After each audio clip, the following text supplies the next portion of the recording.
नमस्कार विद्यार्थी मित्र हो. मी आपला रमेश सारथी गोरा राजाचे ग्रँड पास इंग्लिश ग्रामर क्लासमध्ये आपला स्वागत आहे. मित्र हो, आपण सोप्या पद्धतीने सोप्या रीतीने इंग्रजी व्याकरण शिकत आहोत. अगोदरच्या क्लासमध्ये टेन्स ह्याचा परिचय घेतली होती आपण आणि आता टेन्स मध्ये डिटेल आपण पाहूया.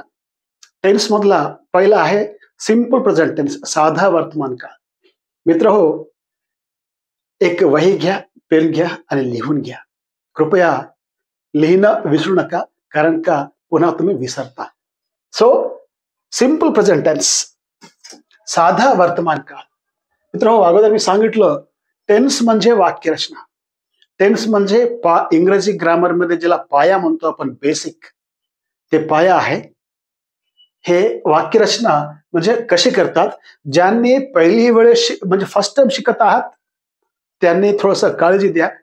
ज्यांनी अगोदर टेन्स शिकलेले आहात त्यांच्यासाठी हे रिव्हिजन आहे, तरीही लिहून घ्या बेटा. सो सिंपल प्रेझेंट टेन्स, साधा वर्तमान काळ.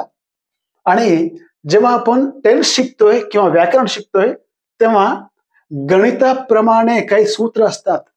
मित्र हो, गणित म्हटलं की घाबरू नका. काही लोकांना गणित म्हटलं की घाबरतात, कारण का अवघड असते. परंतु इथं गणित एवढं अवघड नाहीये. म्हणजे गणितामध्ये जे सूत्र असतात जसे, तसे इथं टेन्स देखील सूत्राच्या सहाय्याने आपण शिकूया. आणि सूत्र अगदी सोपे आहेत. काय घाबरून जाऊ नका, अवघड आहे म्हणून, अगदी सोपे आहेत. सो इथं फॉर्म्युला सूत्र आहे subject S plus V1. S म्हणजे सब्जेक्ट, व्ही म्हणजे वर्ब, क्रियापद. त्या क्रियापदाचा पहिला रूप V1, base form, present form.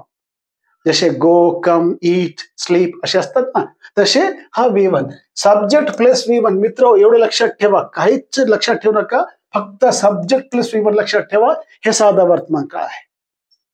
S plus V1 काय इथं? साधा वर्तमान काळ. वाक्यरचना पहा. आय राईट, मी लिहितो. मित्र हो, इथं आय राईट हे बेस आहे, हे पाया आहे. हे आय राईट संपला, एवढंच, मी लिहितो.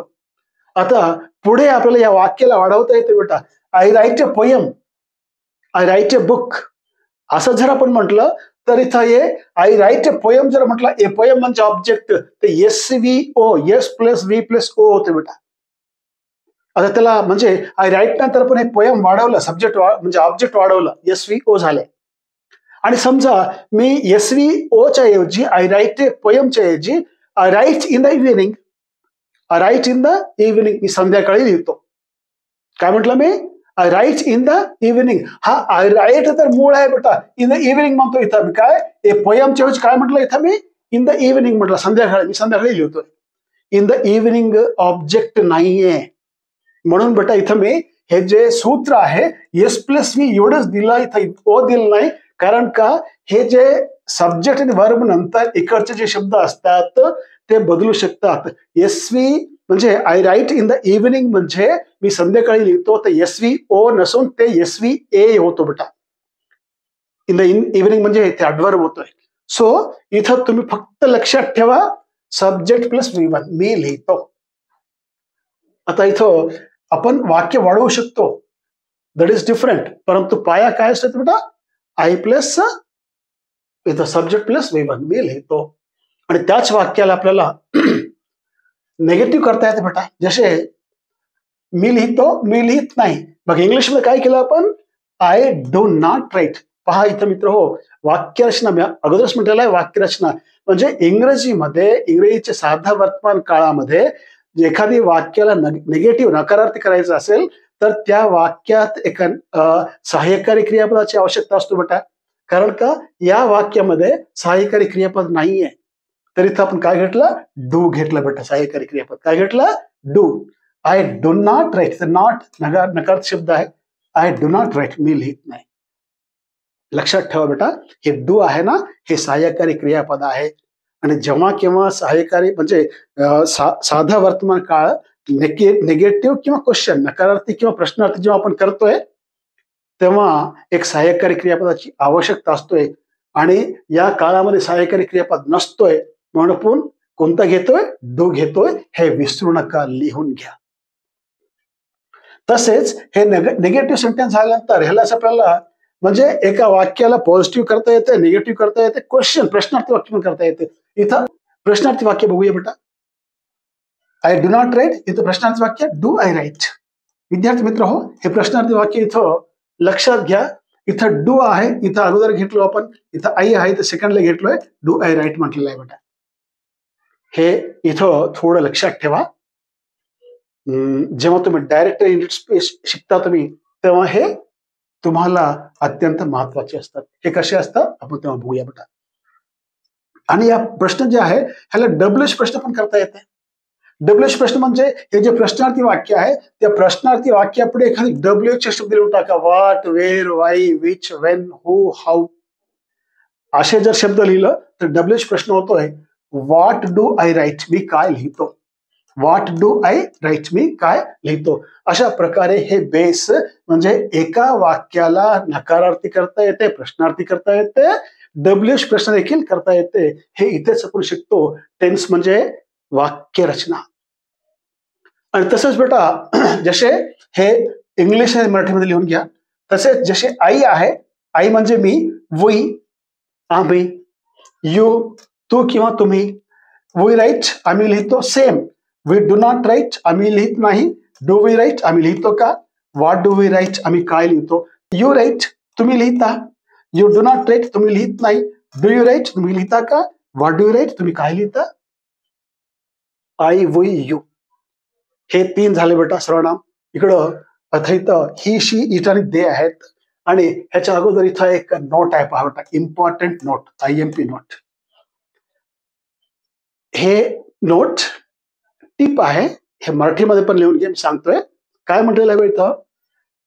Yes or ES should be added to the verb when third person singular he, she, it comes as subject in simple present tense. विद्यार्थी मित्र मराठीमध्ये लिहून घ्या. साधा वर्तमान काळामध्ये जेव्हा तृतीय पुरुषी एक वचन, थर्ड पर्सन सिंग्युलर ब्रॅकेटमध्ये लिहा, हे, शी, इट, तृतीय पुरुषी एक वचन जेव्हा येतात तेव्हा क्रियापदाला येस किंवा ES प्रत्यय लावतात. हे मराठीमध्ये लिहून घ्या. तर वाक्यरचना पहा कशी असते. आता ही राईट्स, काय केलं आपण इथं, जे राईट क्रियापद आहे ना, हे V1 आहे ना, त्याला काय केलं आपण इथं येस जोडलेला आहे बेटा, तो लिहितो. काय म्हटलं इथं, येस इथं आहे ना, ही म्हणजे हा ही म्हटलं की तृतीय पुरुषी एक वचन. काय करायचं आपल्याला इथं, त्या तृतीय पुरुषी एक वचन जेव्हा येतो तेव्हा क्रियापदाला येस किंवा येस जोडायचं. इथं येस जोडलं बेटा, ही राईट्स तो लिहितो. आणि याचा नेगेटिव्ह पहा, ही डज नॉट राईट. इथं पहा बेटा, इथं अगोदर डू होता आपल्याला इथं, परंतु इथं आपण डू ला काय केलं, हे जे राईट्सला असलेला जे येस आहे ते येस हा डू ला जोडलं बेटा. ही डज नॉट राईट झालेला आहे. ही डज नॉट राईट आणि राईटला असलेला जे येस आहे इथं नाहीये, हा येस इथं लागलाय बेटा. He does not write, he writes, he does not write. आणि तसंच प्रश्नार्थी वाक्य डज ही राईट, हे डज इथं म्हणजे हा सेकंड जागे म्हणजे दुसऱ्या जागेवर असलेला सहाय्यकारी क्रियापद अगोदर आला आणि अगोदर असलेला जे सब्जेक्ट आहे ते दुसऱ्या ह्या जागी गेलेला आहे बेटा. म्हणजे हा सहाय्यकारी क्रियापद आणि सब्जेक्ट एकमेकांच्या जागा बदलली त्यांनी इथं. हे डज नॉट राईट आणि प्रश्नार्थी वाक्याला डज ही राईट, तो लिहितो का. सेम बेटा असेच आहे, फक्त इथं डू आहे तर डज आहे, एवढंच अंतर आहे. हे मूळ आहे आणि हे वाक्यरचना आहे. प्लीज राईट डाऊन, विसरू नका. WH question, what does he write, तो काय लिहितो. आणि वेअर डज ही राईट, तो कुठे लिहितो. वाय डज ही राईट, तो का लिहितोय. वेन डज ही राईट, तो केव्हा लिहितोय. हाऊ डज ही राईट, तो कसे लिहितोय.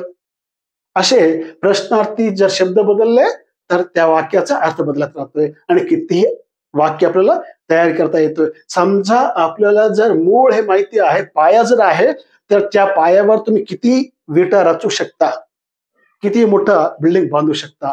हे मूळ अत्यंत महत्वाचं बेटा, लक्षात ठेवा. तसेच शी राईट्स, ती लिहिते. शी डज नॉट राईट, ती लिहित नाही. डज शी राईट, ती लिहिते का. ह्याला पण बेटा डब्ल्यूएच क्वेश्चन येतोय. व्हॉट डज शी राईट, इथं जागा नसल्यामुळे मी लिहिलेलं नाहीये. What does she write. तसेच इट राईट्स, ही लिहिते. इट डज नॉट ट्रेड ही लिहित नाही, डज इट ट्रेड ही लिहितं का? हे झालं बेटा ही शी इट, तृतीय पुरुषी एकवचन ही शी इट, हे काय आहे थर्ड पर्सन सिंग्युलर तृतीय पुरुषी एकवचन लिहून घ्या. आणि शेवटचा आला दे. आता दे देखील तृतीय पुरुषी आहे परंतु एकवचन नाहीये, हे अनेक वचन आहे.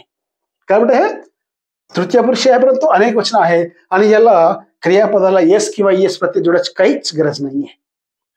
दे राईट, ते लिहितात.